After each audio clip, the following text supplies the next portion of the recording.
Yes friends, तो अब हम इस प्रॉब्लम को देखेंगे।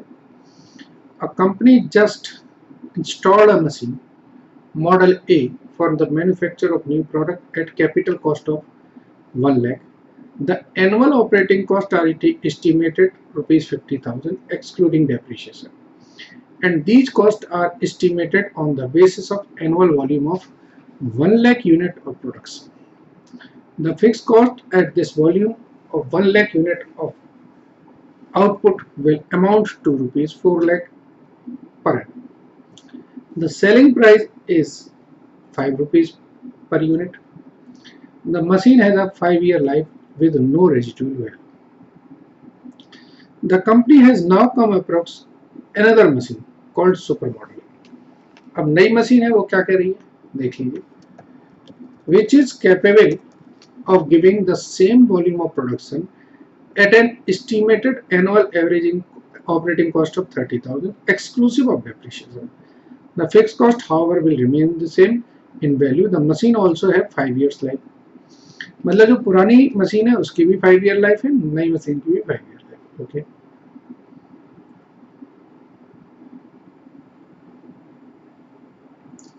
the capital cost of this machine is 1,50,000. The company has an offer for sale of machine model A, which has just been installed at 50,000 and the cost of removal thereof will be 10,000. Ignore tax को भूल जाओ। In view of the lower operating cost, the company is desirous of dismantling of machine model A and installing the supermodel machine B. Assuming that the model A has not yet started commercial production and the time lag in the removal thereof and the installation is not material, the cost of capital is this. Okay, अच्छा ये अलग para कर देते हैं। State whether the company should replace model A machine by installing a new supermodel. Will there be any change in your decision if the model A machine has not been installed and the company is in the process of considering of selection of either of the two model of the machine? Present suitable statement to illustrate your answer. State, यहाँ पर मैं इसको पहला answer बना देता हूँ और ये मेरा दूसरा आंसर। अब देखो, अब क्वेश्चन का फॉर्म थोड़ा क्लियर हुआ है। पहले तो वो ये कह रहे हैं कि पहले केस में मान लो कि इंस्टॉल हो गई मशीन तो उससे निकालो। दूसरे केस में वो कह रहे हैं कि मेरे पास इंस्टॉल नहीं हुई है, अब आपके पास आई है, तो अब जब आपके पास आई है तो कंपैरिजन वाली बात आ जाती है। चलिए, पहले केस में हो गया रिप्लेसमेंट और दूसरे के केस में आपका म्यूचुअली एक्सक्लूसिव है, तो चॉइस हो गया। तो पहले हम फर्स्ट केस कर लेते हैं। अप्रेजल ऑफ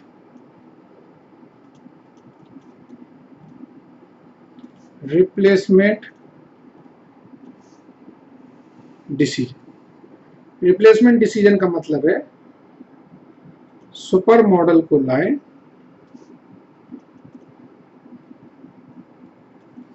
और मॉडल कौन सा था, ए था, इससे रिमूव करें। पहला डिसीजन तो ये होगा। रिमूव का मतलब है पहले से इंस्टॉल किया है, ठीक है। तो सबसे पहले हम स्टेप 1 करेंगे। Present value of cash outflow. देखिए, कॉस्ट ऑफ सुपर मॉडल कितनी है, 1,50,000 less net sale proceed of model A 50,000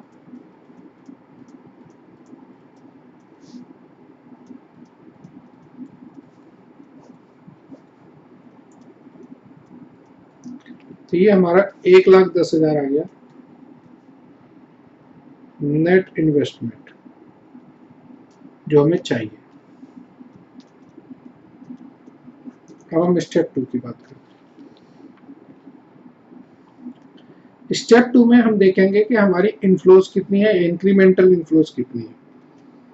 present values of incremental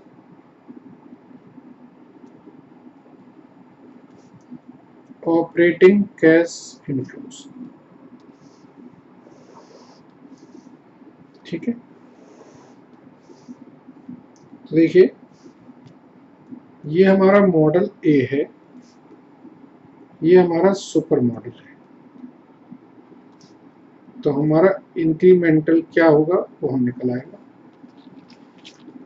units हमारी सेम है, ठीक है।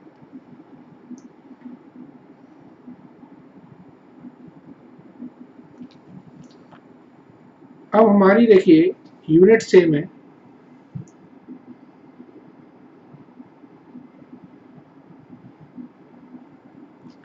फिक्स कॉस्ट दोनों में सेम है।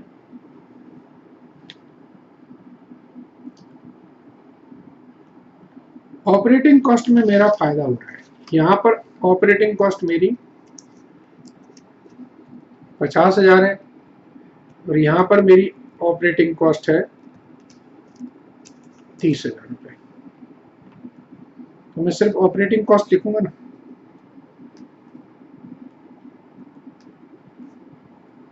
ऑपरेटिंग कॉस्ट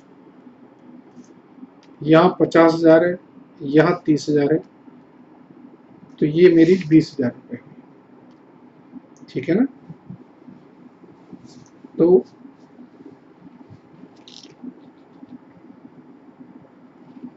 ये कितने साल के लिए, 5 साल के लिए।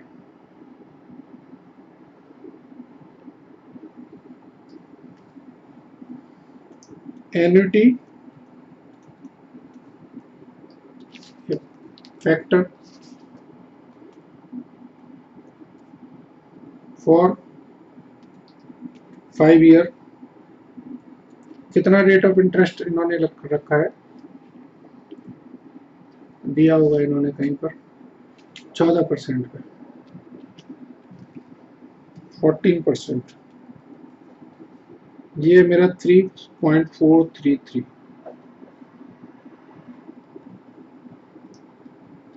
ये मल्टीप्लाई करेंगे present values of cash inflows incremental 20,000 into 3.433, ठीक है। तो अब स्टेप 3 होगा मेरा present values of cash inflows at terminal year. तो ये सेल्वेज वैल्यू ये हमारी निल है। स्टेप 4 हम निकालेंगे calculation of net present value. Present values of cash inflows 68660, present values of cash outflows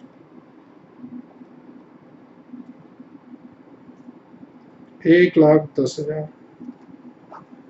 net present value आ गई आपकी 41340, ठीक है।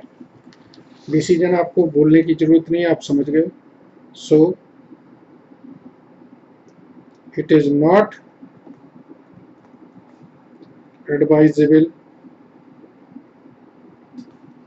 To replace the model A with super model. Model A को सुपर मॉडल से replace करने का कोई मतलब नहीं है। As the NPV is negative and the decision is not financially viable। ठीक है फ्रेंड्स, अब हम आगे बढ़ते हैं। आगे बढ़ेंगे तो अब जो डिसीजन होना है वो होना है कि भाई अगर दोनों अलग अलग है तो अब सिलेक्शन की बात आ गई कि कौन सा सिलेक्शन करें, ये सिलेक्ट करें कि वो सिलेक्ट करें। ठीक है ना,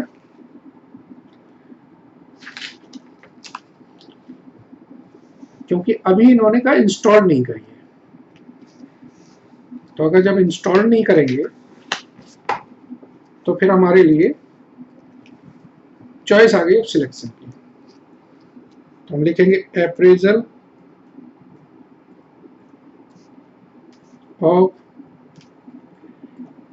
म्यूचुअली एक्सक्लूसिव डिसीजन। ठीक है ना फ्रेंड्स, यहां हम दोनों की कैलकुलेशंस करते हैं।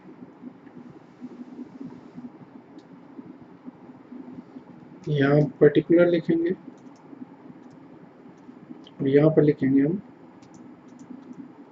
मॉडल ए के बारे में और यहाँ पर लिखेंगे हम सुपर मॉडल के। ठीक है, चलिए present value of cash outflow that is cost of machine, तो कितना है इसमें 1 लाख और ये 1.5 लाख की। ठीक है, अब इन्होंने क्या बताया था,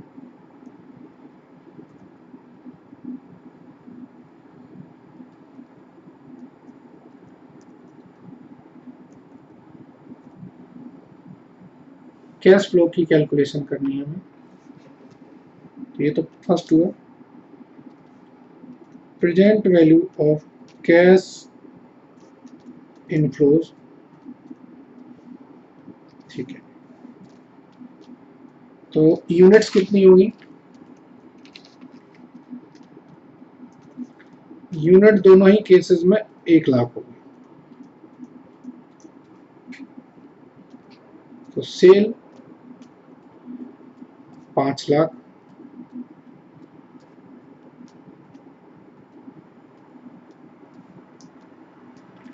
ऑपरेटिंग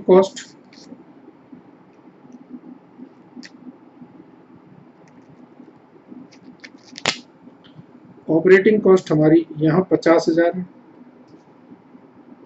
यहाँ 30,000 है।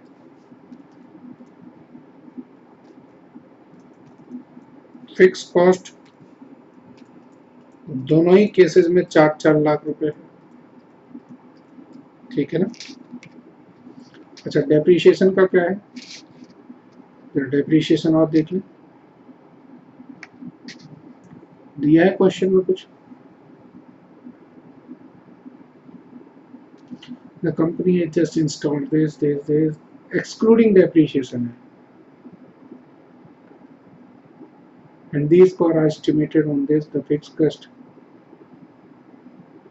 is 4 lakh. Machine has the company has never 5-year life है। ठीक है,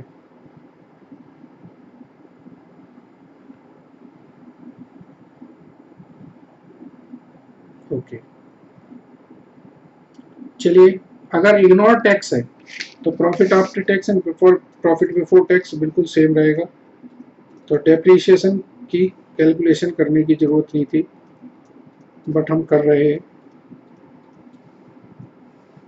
तो ये हमारा प्रॉफिट बिफोर टैक्स आ जाएगा, यहाँ 30,000 और यहाँ पर आ जाएगा 40,000।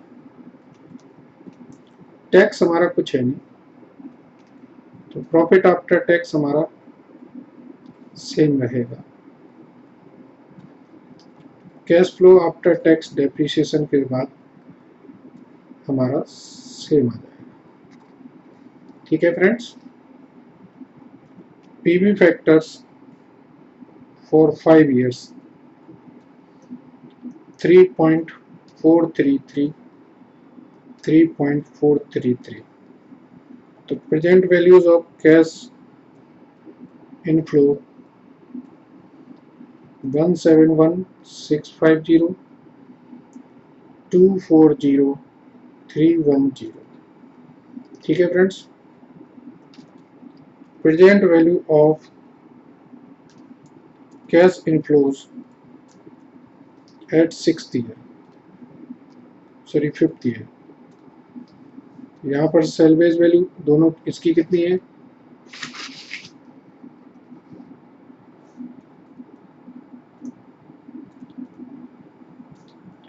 दोनों की ही नील है। चौथा आया net present value. Net present value 71650 90310। ठीक है, तो आप लिखेंगे as net present value of supermodel is more, we should select supermodel। हमें सुपर मॉडल को सिलेक्ट करना चाहिए। ठीक है फ्रेंड्स, आई थिंक सो ये पॉइंट क्लियर है। अब तो काफ़ी चीज़ें क्लियर हो गई होंगी आपको। Thank you very much.